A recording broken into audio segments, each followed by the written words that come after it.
anh ấy dương chai rô khơi nhé nâng kì ông lễ kì thái thermal first nâng này vì mình tăng hạt ấy đáy khơi chai tốt khơi chẳng hay anh ấy vì tuần này tí cắt bắt đánh nấu bê đáy ở miền cầm táo lơ thò mặt đà nâng này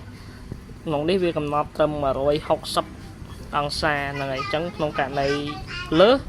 chẳng viên能ផ្ដាច់ហើយឧបករណ៍នេះគឺវាការពារបានតែម្ដងហ្នឹងទេ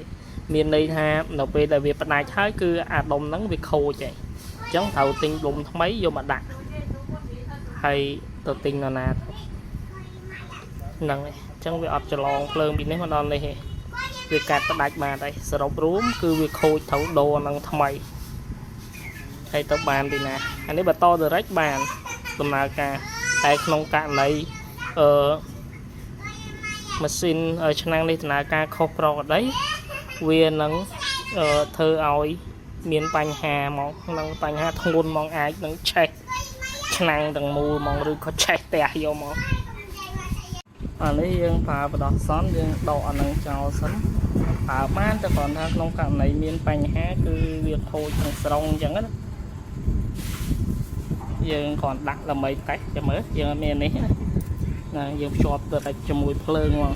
អញ្ចឹងយើងអានេះមានកុងតាក់មួយនេះមកទៀតណា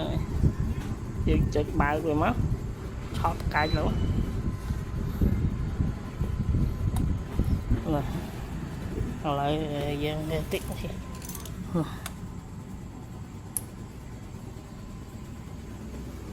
នោះខមកលោកខមក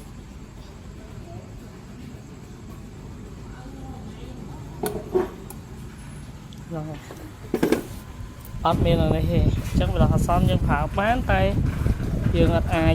អត់នេះបាននៅក្នុងករណីបើវាមានបញ្ហាអានេះវាផ្ដាច់